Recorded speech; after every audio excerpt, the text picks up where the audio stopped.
Okay, hello everyone, welcome back to science academy classes. हम लोगों ने अपने लास्ट लेक्चर में लिविंग वर्ल्ड स्टार्ट किया था। हम लोगों ने ये भी देख लिया था भाई कि लाइफ क्या होती है and what are the basic properties of the life, है ना। हम किसे देखकर ये बता सकते हैं कि यहाँ पर लाइफ एग्जिस्ट कर रही है और यहाँ कहाँ पर लाइफ एग्जिस्ट नहीं कर रही है ना। तो थोड़ा सा एक क्विक रिविजन कर लेते हैं क्या था वहाँ पे। हम लोग कुछ अलग अलग फैक्टर देखे थे, लाइक ग्रोथ, रिप्रोडक्शन देखा था, मेटाबॉलिज्म देखा था, सेंस देखा था, सेंस की एबिलिटी ना विच रिस्पॉन्स टू इट। ये सारी चीजें हम लोगों ने लास्ट लेक्चर में ही देख ली थी कि भाई लाइफ किस तरह से डिफाइन होता है। ठीक है, आज जो मैं आपको बताने जा रहा हूँ ये हमारा इस चैप्टर के आगे का टॉपिक है, जो कि जनरली बोर्ड ने इस साल के लिए सिलेबस से डिलीट कर दिया है। ठीक है, लेकिन हम इसे फिर भी पढ़ेंगे, ज्यादा डिटेल में नहीं जाएंगे, बट इसके एक ओवरव्यू हम जरूर देख लेंगे भाई कि इसमें है क्या और क्या है, ताकि आपका चैप्टर एटलीस्ट कंप्लीट हो जाए। आप घर पे बैठ के इसे एक बार सेल्फ स्टडी कर सकते हो। ठीक है, तो जो हमारा अभी अगला टॉपिक है वो टॉपिक है हमारा हर्बैरियम। ठीक है, हर्बैरियम। हर्बैरियम होता क्या है? पहली बात तो हर्बैरियम एक सिंगुलर शब्द है। इसे अगर बोला जाए, प्लूरल में बोला जाए तो इसको बोलेंगे हम हर्बैरिया कहेंगे। ठीक है ना। अब हर्बैरियम होता क्या है? हर्बैरियम में क्या करते हैं, प्लांट लेते हैं, प्लांट या प्लांट का पार्ट, ठीक है ना, होल प्लांट हो, लाइक प्लांट हो और पार्ट ऑफ प्लांट हो, तो होल प्लांट हो या फिर पार्ट ऑफ प्लांट हो, आर ड्राइड एंड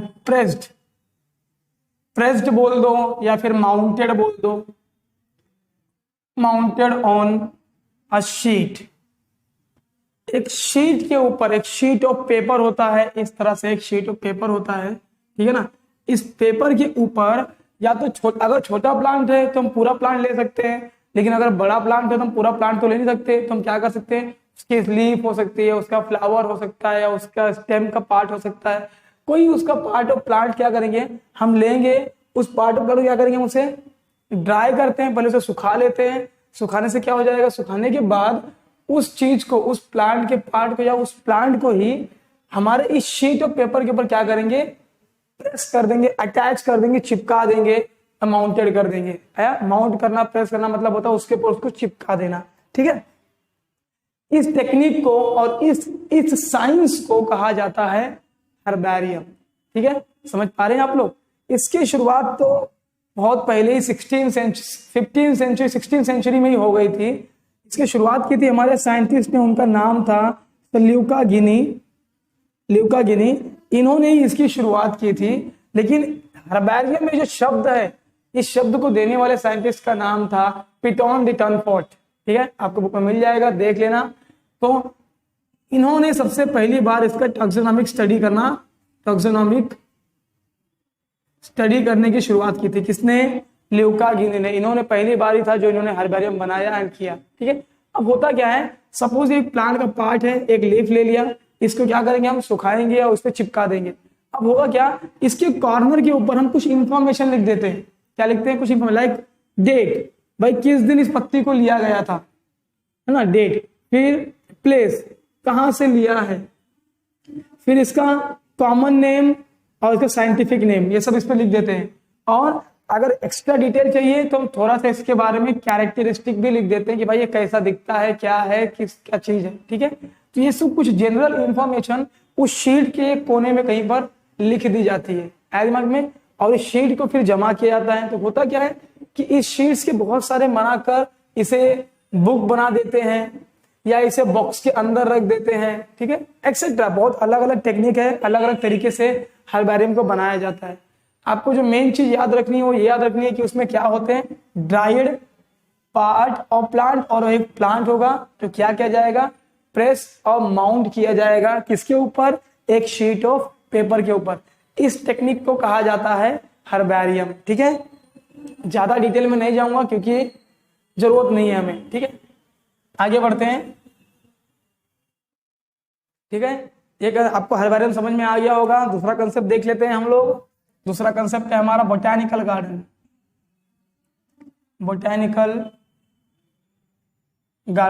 ठीक है, आप लोगों ने गार्डन देखा है, ठीक है ना, गार्डन आप लोगों ने देखा है, बहुत सारे गार्डन आप लोग गए होंगे, घूमने के लिए गए होंगे। कि आपने कभी वहां पे कोई चीज को गौर किया, कभी ध्यान दिया है कि वहां जितने भी प्लांट होते हैं ना वो एक सिस्टमैटिकली अरेंज किए जाते हैं, है ना।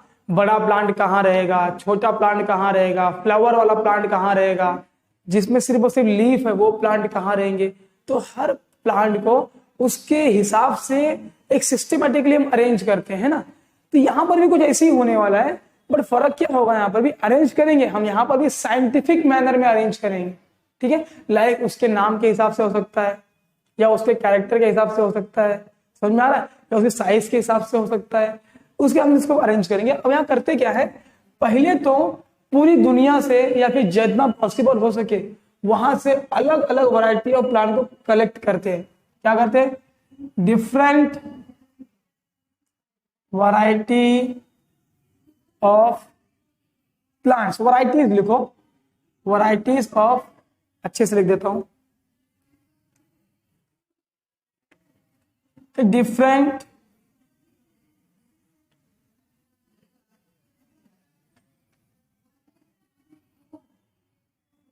varieties of plants are collected from different places or part of the world. कहीं से भी अलग अलग जगहों से अलग अलग वैरायटी का प्लांट क्या करेंगे, हम अलग अलग जगहों से क्या करेंगे, कलेक्ट करेंगे, ठीक है, उसे लेकर आएंगे और उसे लाकर हम लोग उसे एक जगह पे प्लेस करेंगे, मतलब एक गार्डन में लाके उसे लगा देंगे, ठीक है ना, जिसको बोलते हैं एंड दे आर प्रिजर्व और conserve in vivo word and they planted और कंजर्व इन वाइवो, ठीक है। इन वाइवो मतलब क्या है, बाहर से आपने लेकर आया, उसे लाकर एक लिविंग कंडीशन में ही उसे आपने क्या किया है, ग्रो करना शुरू किया है। लेकिन क्या कर रहे हैं आप लोग, डिफरेंट वैरायटी ऑफ प्लांट को हम अलग अलग जगहों से, अलग अलग प्लेसेस से, अलग अलग कंट्री से, अलग अलग स्टेट से लेकर आ रहे हैं, कलेक्ट कर रहे हैं और उसको एक साइंटिफिक मैनर में अरेंज कर रहे हैं।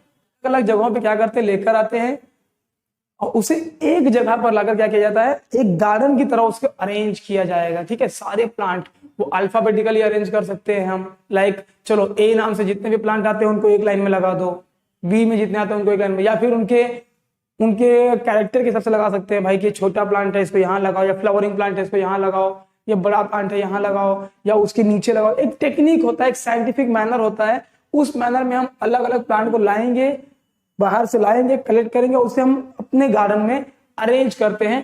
क्यों करते हैं ये arrange, for the detail study, है ना, स्टडी एंड रिसर्च के लिए डिटेल स्टडी कह लो या फिर साइंटिफिक स्टडी कह लो, for scientific study and research, ठीक है ना। भाई वो प्लांट की क्या क्या कैरेक्टरिस्टिक है, क्या क्या खासियत है, क्या क्या खराबी है ना, उस सारी चीजों को जानने के लिए क्या करते हैं हम लोग, उस प्लांट को रखा है तो उसका हम ग्रोथ पढ़ सकते हैं, भाई कितने दिनों में कैसे बढ़ रहा है, रिप्रोडक्शन कैसे कर रहा है, मेडिसिनल वैल्यू कौन सी है, किस पार्ट की क्या है, कैसे है, कितने दिन में आ रहा है, ये सारी चीजों की स्टडी, डिटेल रिसर्च, किसी केमिकल का इफेक्ट कैसे होने वाला, सारा काम हम क्या कर सकते हैं, अपने इस बोटानिकल गार्डन में कर सकते हैं, ठीक है, समझ में आया। तो ये रहा हमारा बोटानिकल गार्डन। हमारे इंडिया में भी कई जगह पर बोटानिकल गार्डन है, जो सबसे ज्यादा फेमस और सबसे बड़ा बोटानिकल गार्डन है वो है botanical garden, Indian botanical garden Kolkata, सबसे बड़ा बोटानिकल गार्डन है। वहां पे करीब करीब 1 लाख से भी ज्यादा प्लांट की अलग अलग वैरायटीज रखी गई है, 1 लाख से भी ज्यादा, ठीक है। और वहां पर एक बहुत बड़ा बनियान ट्री है, बहुत बड़ा बनियान ट्री है, वो आपको बुक में शायद दिया हुआ है एक एक्स्ट्रा इंफॉर्मेशन में। वो बनियान ट्री करीब करीब 200 से 250 साल पुराना है और उस बनियान ट्री के जो रूट निकले हुए हैं, ऊपर से जो रूट नीचे आते हैं, वो 2000 से भी ज्यादा बड़ा रूट है, ठीक है। एंड उस बनियान ट्री ने करीब करीब 1.5 हेक्टेयर या 2 हेक्टेयर का एरिया कवर करके रखा है अकेले। तो बोटानिकल गार्डन बहुत ही बड़ा है, कोलकाता में है, बंगाल में बहुत बड़ा है और बहुत सारी स्पीसीज भी है वहां पर अलग अलग, ठीक है। तो आपको समझ में आ गया कि बोटानिकल गार्डन क्या होता है। आगे तो दूसरे टॉपिक पे आ जाते हैं। अच्छा, आपको थोड़ा सा इंफॉर्मेशन दिया हुआ है कंजर्वेशन ऑफ बायोडाइवर्सिटी। तो कंजर्वेशन ऑफ बायोडाइवर्सिटी में आपको मैं थोड़ा सा डिटेल में बता देता हूँ, या फिर देखते हैं, समझ लेते हैं क्या होता है कंजर्वेशन ऑफ बायो डायवर्सिटी। ठीक है ना, कंजर्वेशन ऑफ बायोडायवर्सिटी की बात कर रहा हूं, तो आसान भाषा में कंजर्वेशन का मतलब क्या करना है, हमें बचाना है। किससे बचाना है? बायोडायवर्सिटी को। No, what is biodiversity? Bio का मतलब क्या है भाई? लिविंग, है ना, अलग अलग लिविंग ऑर्गेनिजम्स। और डायवर्सिटी का मतलब क्या होता है? डायवर्सिटी का मतलब होता है डाइवर्स, डाइवर्स और वैरायटीज, मेनी वैरायटीज, है ना। तो बहुत सारे टाइप के डिफरेंट काइंड बोल सकते हो आप लोग, वेरियस काइंड्स, अलग अलग काइंड के, यार इतने सारी वैरायटी ऑफ ऑर्गेनिज्म हमारे इस प्लैनेट ऑफ अर्थ पे प्रेजेंट है। ठीक है ना। अब होता क्या है, इन बायोडायवर्सिटी का कंजर्वेशन जरूरी क्यों है? सबसे पहले जरूरी का रीजन ये होता है टू मेंटेन इकोलॉजिकल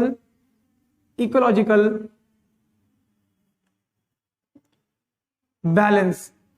क्या करना है? इकोलॉजिकल बैलेंस, या फिर आसान भाषा में to maintain, that is ecosystem को बचाने के लिए। क्या बचाने के लिए? इकोसिस्टम को। देखो एक बात हमेशा ध्यान में रखना, हम हैं तो भी ये रहेंगे, ये मतलब अदर एनिमल्स, ठीक है ना, अदर ऑर्गेनिजम्स, हम हैं तो भी रहेंगे, हम नहीं होंगे तो भी ये रहेंगे, और थे भी ना, हम ही बीच में आज आ गए हैं। अब हो क्या रहा है ना कि बड़ा जैसे जैसे कोई एक ऑर्गेनिज्म कम होगा, वो इकोलॉजिकल साइकिल में से गायब होता चला जाएगा। आपने साइकिल पढ़ी है स्कूल्स में, है ना।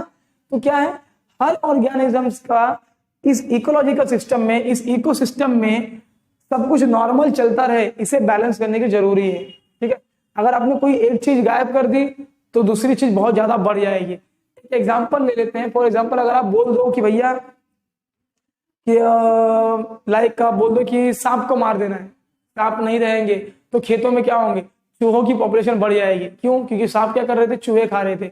आपने सांप को ही मार दिया, खत्म कर दिया, तो फिर वहां पे कौन आएगा? अब बहुत सारे चूहे भर जाएंगे। समझ में आ रहा है आप लोगों को? तो क्या होता है कि अगर एक चीज को आप डिस्ट्रॉय करोगे, खत्म करोगे, तो दूसरी चीज अपने आप क्या हो जाएगी, अनबैलेंस हो जाएगी। क्या हो जाएगी? अनबैलेंस। इसीलिए कंजर्वेशन बहुत ज्यादा जरूरी है। किसके लिए? बायोडायवर्सिटी के लिए। ठीक है, क्यों? ताकि इकोलॉजिकल बैलेंस क्या हो सके, मेंटेन रह सके। ठीक है ना, सिंपल सी बात है। अगर इकोलॉजिकल बैलेंस मेंटेन रहेगा तो हम अपने लिए नॉर्मल जिंदगी जी सकते हैं। नॉर्मली हर चीज चलता रहेगा, जैसे बैलेंस हो रहा है उसको उसी तरह बैलेंस रखना है। ठीक है ना, आपके दिमाग में आ रहा है इतना सब कुछ? ठीक है। अब इसमें क्या था कि भाई जैसे जैसे हम एनिमल्स को मारने लग गए, डिस्ट्रॉय करने लग गए, तो क्या हुआ, कुछ एथिकल वैल्यूज भी आने लग गई कि भाई हर ऑर्गेनिज्म को जिंदा रहने का हक है, every organism have right to live. तो हम उनकी जिंदगी कैसे छीन सकते हैं, हम उन्हें नुकसान कैसे पहुंचा सकते हैं, है ना। तो ऐसी कुछ बातें थी, कुछ लॉज बनाए गए, क्या करने के लिए, ताकि बायोडायवर्सिटी को, लिविंग ऑर्गेनिजम्स को बचाया जा सके। ठीक है, चलिए अपना नेक्स्ट टॉपिक जो था वो है हमारा म्यूजियम। ठीक है, म्यूजियम। ठीक है, म्यूजियम क्या होता है? म्यूजियम आप सभी ने बचपन से सुनते आए हो, आप लोगों ने शायद देखा भी रहेगा, जानते भी रहोगे कि म्यूजियम एक ऐसा प्लेस होता है जहां पे डेड एनिमल्स को, डेड हो या प्लांट हो या एनिमल हो, डेड एनिमल्स को स्टोर किया जाता है, संभाल के रखा जाता है। वो एनिमल भी हो सकता है बेटा, वो इंसेक्ट भी हो सकता है, वो कीड़े मकोड़े कुछ भी हो, या शेल्स हो सकते हैं, उनके बॉडी का पार्ट्स हो सकता है, स्केलेटन, उनकी हड्डियां हो सकती हैं, कुछ भी है जिसे प्रिजर्व करके रखा जाता है for the educational and research purpose. ऐसी जगहों को कहा जाता है म्यूजियम। ठीक है, क्या कहता है? म्यूजियम। तो यहां पर क्या होगा, यहां पर dead plant and animals are preserved. क्या ये लोग डेड प्लांट और एनिमल आर प्रिजर्व। ठीक है ना। अब होता क्या है, प्रिजर्व करने के अलग अलग टेक्निक्स होते हैं। ठीक है ना, अलग अलग टेक्निक्स होते हैं। जनरली क्या किया जाता है कि जो छोटे एनिमल है या छोटे प्लांट है या फिर प्लांट का कोई पार्ट है, तो उनको जनरली हम लोग एक केमिकल में, एक जार के अंदर, एक जार कैसा होगा, एक ट्रांसपेरेंट जार होगा। जार का मतलब बॉटल। ठीक है ना, एक ट्रांसपेरेंट जार होगा, बॉटल होगा। उस बॉटल के अंदर हम डालते हैं एक केमिकल, उस केमिकल का नाम है फॉर्माल्डेहाइड, या तो तुम उसे एक और नाम भी दे सकते हो, फॉर्मालिन, ठीक है ना।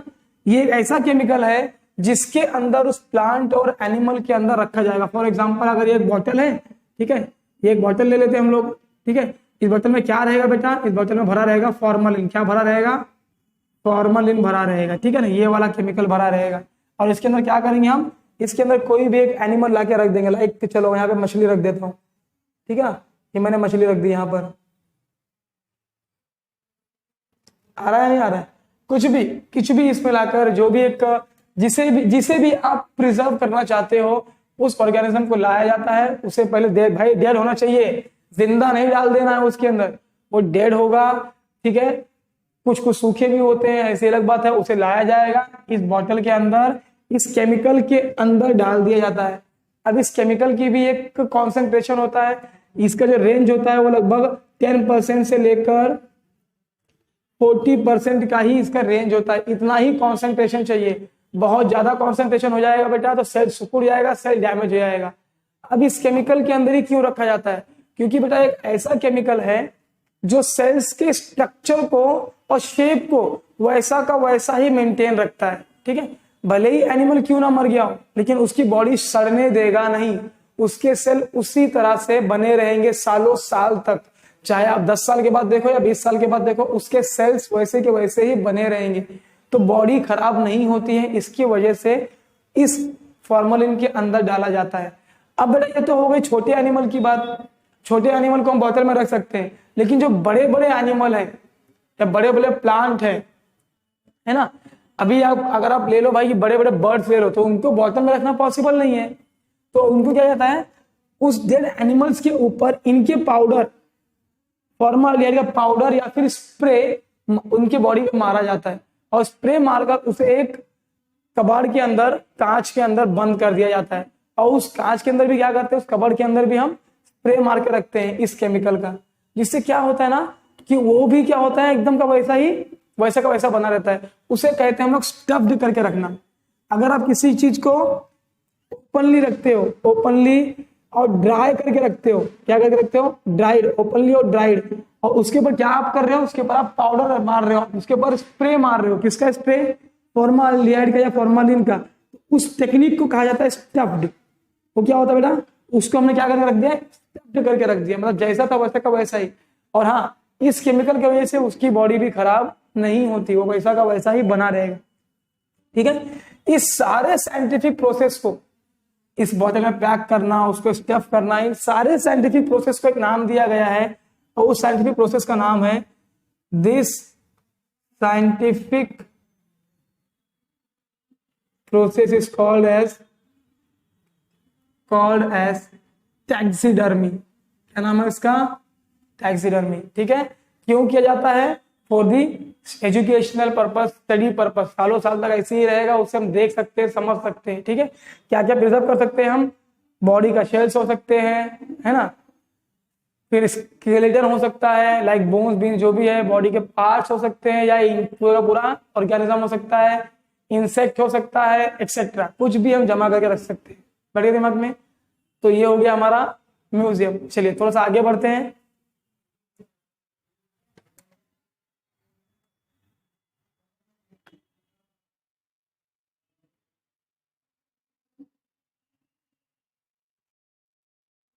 ओके, नेक्स्ट टॉपिक देख लेते हैं। नेक्स्ट टॉपिक है बेटा हमारा जूलॉजिकल पार्क, ठीक है ना। बहुत ज्यादा बताने की जरूरत नहीं पड़ेगी, क्योंकि आप हर कोई जानते हो। जूलॉजिकल पार्क का आसान भाषा में इसे जू कहते हैं। क्या कहते हैं इसे, जू, चिड़ियाघर। सभी ने देखा है चिड़ियाघर, है ना, वही है।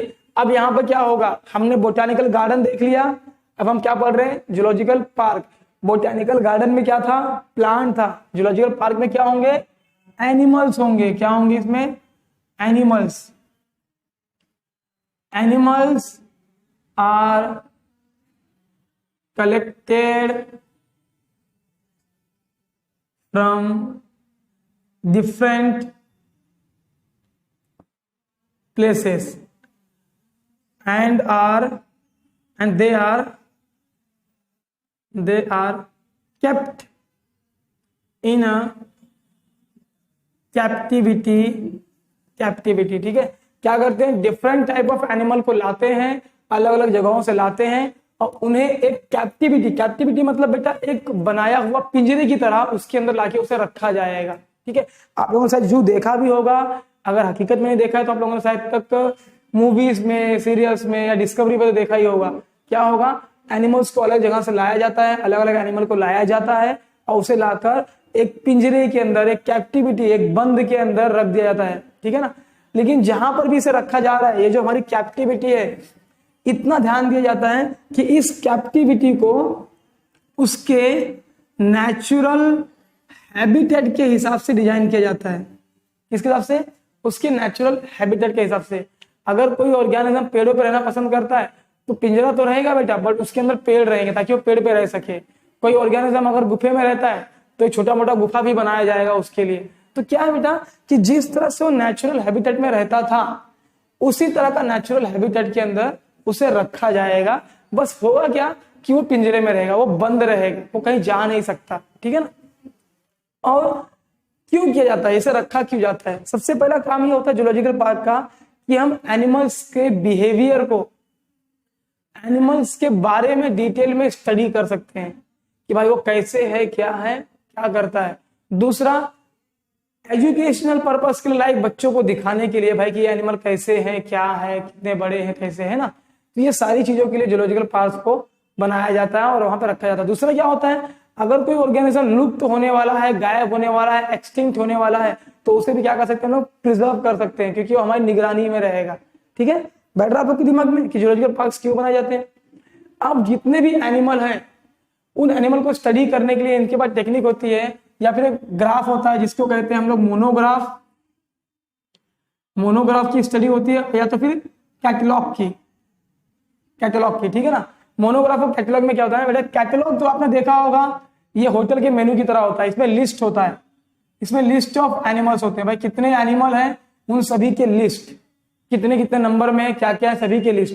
मोनोग्राफ में क्या होगा बेटा, any one group of animal, मतलब कोई एक ग्रुप ऑफ एनिमल पकड़ा जाएगा और उसी के बारे में पूरा डिटेल उसके अंदर लिखा रहेगा। समझ में आ रहा है आप लोगों को। इसमें क्या होगा, इसमें कोई एक ग्रुप नहीं पकड़ेंगे, इसमें हम सारे एनिमल की लिस्ट बनाएंगे भाई, कौन सा एनिमल कहां पर है, कितने हैं, कितने नंबर में है, ये सब। मोनोग्राफ में क्या होगा बेटा, किसी एक ग्रुप ऑफ ऑर्गेनिज्म को पकड़ा जाएगा और उसी एक ग्रुप ऑफ ऑर्गेनिज्म के बारे में पूरी की पूरी पेज या पूरा चार्ट जो भी है बुक है उसको बनाया जाएगा, ठीक है। समझ में आ गया आपको। ये इसलिए बनाते हैं ताकि हमें जूलॉजिकल पार्क को हैंडल करने में, समझने में आसानी हो, ठीक है। चलिए, तो ये था हमारा जूलॉजिकल पार्क। थोड़ा सा और आगे बढ़ते हैं, ठीक है। क्या है हमारा next topic, it's biodiversity park. देखो नाम से समझ में आ रहा है कि क्या होगा ये, ठीक है ना। ये एक ऐसी जगह है जहां पर बहुत सारे वैरायटी ऑफ एनिमल्स और ऑर्गेनिज्म या फिर लिविंग ऑर्गेनिजम्स आ गए। अब बेटा बायोडायवर्सिटिकल पार्क क्या है समझना थोड़ा सा शायद आपको डिफिकल्ट लगे, बट ये है बहुत आसान। ये होता क्या है बायोडायवर्सिटिकल पार्क, बायोडायवर्सिटिकल पार्क कोई बनाता नहीं है, ये नेचुरली बन जाता है। क्या बन जाता है, ये नेचुरली बन जाता है। मतलब क्या होता है, सपोज पकड़ लेते हैं कोई एक बैरन लैंड है, एक बैरन लैंड है ना, या तो फिर एक ओपन प्लेस है, एकदम कोई ओपन एरिया है, ठीक है ना, ओपन एरिया या कोई प्लेस ओपन प्लेस है जहां पर इसके पहले अभी तक कुछ भी नहीं था, कोई भी लिविंग ऑर्गेनिज्म नहीं थे या फिर इक्का दुक्का रहे होंगे, कुछ नहीं था। वहां पर क्या होगा, अपने आप नेचुरली क्या होगा, नेचुरली वहां पर क्या होगा, बहुत ज्यादा क्या होगा, लिविंग ऑर्गेनिज्म आना शुरू कर देंगे, लिविंग ऑर्गेनिज्म आना शुरू कर देंगे। फॉर एग्जाम्पल कैसा है, समझ लो कि एक बंजर जमीन है, उस बंजर जमीन में क्या हुआ भाई, धीरे धीरे क्या होगा, धीरे धीरे प्लांट आना शुरू होंगे, अलग अलग प्लांट आएंगे, अलग अलग पेड़ आएंगे, फिर उन प्लांट के लिए अलग अलग बटरफ्लाई आना शुरू, चिड़िया आना शुरू, एनिमल आना शुरू। तो ये क्या होगा, ये है तो एक है तो बायोडायवर्सिटी पार्क, लेकिन पार्क किसी ने बनाया नहीं, ये एक जगह पड़ा था, खुला जगह पड़ा हुआ था, उस खुले जगह पे धीरे धीरे अपने आप सब कुछ अपने आप क्या होने लग गया, डेवलप होने लग गया, वहां पे अलग अलग स्पीसीज आने लग गई और क्या हो गया, आकर पूरा का पूरा एक बहुत बड़ा पार्क बन जाता है भाई, अलग अलग स्पीसीज का। तो ऐसे किसी पार्क को हम क्या कहते हैं, बायोडायवर्सिटी पार्क, ठीक है, समझ में आ रहा है आप लोगों को? एक आपको एग्जांपल दिया है आपकी बुक के अंदर, उसे देख लेना, ठीक है, समझ में आ गया आप लोगों को? आसान है, एक खाली जगह जो पड़ी हुई थी जहां पे अभी तक कुछ भी नहीं था, वहां पर धीरे धीरे क्या होगी, शुरुआत होगी। पहले पेड़ पौधे, पानी आना शुरू होगा, फिर चिड़िया आएंगे, बटरफ्लाई, कीड़े मकोड़े, धीरे धीरे सब आना शुरू हो जाएंगे और वो एक जंगल की तरह बन जाएगा। तो उसे क्या कहेंगे हम? बायोडायवर्सिटी पार्क कहेंगे, ठीक है। चलिए, अब ये जो बायोडायवर्सिटी पार्क होता है, इसमें क्या होता है भाई, it is necessary to for the research and education purpose. क्यों? क्योंकि भाई जहां पे कितनी स्पीसीज आ रही है, कैसे आ रही है, दो स्पीसीज के बीच में इंटर रिलेशनशिप क्या है, इंटर रिलेशनशिप क्या है भाई, कौन सा ऑर्गेनिज्म किससे जुड़ा हुआ है, कौन किस पे डिपेंडेंट है, कौन क्या रिलेशनशिप दिखाता है, कौन सा प्लांट किसके लिए अच्छा है, वो सारा का सारा हमको स्टडी करने के लिए मिल जाता है, ठीक है। चलिए, तो ये था हमारा बायोडायवर्सिटी पार्क। आगे चलते हैं की। सब की क्या होता है, सुनने में बहुत अजीब लग रहा है, बट ये की होता क्या है, ठीक है ना। सिंपल सी बात है, ये एक इट इज टैक्सोनॉमिकल एड है। एड का आसान भाषा में मतलब समझाऊं, टूल्स। टैक्सोनॉमी करने वाला एक टूल्स, एक ऐसा टेक्निक जिसकी मदद से हम किसी भी ऑर्गेनिजम्स को क्या कर सकते हैं, उसके बारे में क्लासिफाई कर सकते हैं या क्लासिफिकेशन दे सकते हैं, उसके बारे में डिटेल स्टडी कर सकते हैं। तो किसी भी ऑर्गेनिज्म क्लासिफिकेशन करने के लिए, टैक्सोनॉमी करने के लिए जो टूल्स के इस्तेमाल होते हैं, जो टेक्निक बोल सकते हो टूल्स, या फिर आप इसे टेक्निक भी कह सकते हैं, ठीक है ना। टेक्निक, जो टेक्निक का इस्तेमाल किया जाता है उसे क्या कहते हैं हम लोग, टैक्सोनॉमिकल एड कहते हैं, ठीक है। समझ में आ रहा है आप लोगों को? अब होता है टैक्सोनॉमिकल जो एड हमारा होता है या फिर जो हमारा की होता है, it is generally depend on the characteristic, contrasting character of the organism, contrasting characters of organism, उसके कैरेक्टर किस तरह से है, किस तरह से डेवलपमेंट है, किस तरह से कितना बड़ा है, कितना छोटा है, काला है, गोरा है, पीला है, नीला है, किस तरह से है ना। तो उसके कॉन्ट्रास्टिंग कैरेक्टर के ऊपर हम इस टैक्सोनॉमिकल एड को इस्तेमाल करते हैं, इस की को जनरेट करते हैं। कुछ कैरेक्टर एक्सेप्ट होते हैं, सम कैरेक्टर क्या होते हैं भैया, सम कैरेक्टर एक्सेप्ट होते हैं और सम कैरेक्टर रिजेक्ट हो जाते हैं, ठीक है ना। देखा जाता है भाई कौन सा कैरेक्टर एक्सेप्टेबल कैरेक्टर है और कौन सा कैरेक्टर एक्सेप्टेबल कैरेक्टर नहीं है, ऐसी चीजों को देखा जाएगा और उसकी क्लासिफिकेशन, उसका टैक्सोनॉमी बनाया जाएगा, ठीक है ना। अब इसमें जो भी स्टेटमेंट होता है, एक statement, the statement of taxonomical aid या taxonomical aid या फिर बोलो की, ठीक है ना। जो भी एक स्टेटमेंट होता है, जो की का एक स्टेटमेंट होता है, जो भी हम इसमें इस्तेमाल कर रहे हैं, उठाओ, ठीक है। द स्टेटमेंट ऑफ की आर कॉल्ड एज लीड। एक एक जो स्टेटमेंट बनाया जाता है उसमें कि भाई चलो ये कैसा है, ये ऐसा होगा या ये वैसा होगा, है ना। जो भी आप स्टेटमेंट दे रहे हो किसमें, की को बनाने के लिए, की को पढ़ने के लिए, उन स्टेटमेंट को कहा जाता है बेटा लीड कहा जाता है, ठीक है ना। तो ये किस काम में आता है, ये काम में आता है बेटा क्लासिफिकेशन ऑफ ऑर्गेनिजम्स, क्योंकि कौन सा ऑर्गेनिज्म किस तरह से कौन से ग्रुप में फिट होगा, कैसा है, क्या नहीं है, क्या सेम है, क्या अलग है, कौन सा कैरेक्टर एक्सेप्ट हो रहा है, रिजेक्ट हो रहा है, उसके बेसिस पे हम उस ऑर्गेनिजम्स का एक क्लासिफिकेशन बना सकते हैं, उस ऑर्गेनिज्म के बारे में हम एक साइंटिफिक स्टडी कर सकते हैं। तो उस टेक्निक को कहा जाता है टैक्सोनॉमिकल एड, और उसको कॉमन नाम क्या दिया जाता है, इसको कहा जाता है की मतलब एक एक पॉइंट, एक एक फैक्टर। आया समझ में आपको? बैठ गया? तो ये था हमारा चैप्टर नंबर 1, यहाँ पे हमारा चैप्टर नंबर 1 खत्म होता है, ठीक है। जनरली इसमें सिर्फ और सिर्फ पहला ही पॉइंट आएगा था, बेसिक प्रॉपर्टी ऑफ लाइफ, लेकिन मैंने आपको पूरा पढ़ा दिया है, ठीक है। तो ये आपके बेनिफिट के लिए है। अपना नेक्स्ट चैप्टर हम स्टार्ट करेंगे अपने नेक्स्ट वीडियो में, ठीक है। तो इतना आप लोग पढ़ लीजिए, आपके एग्जाम में चैप्टर नंबर 1 आने वाला है, ओके। चलिए, थैंक यू।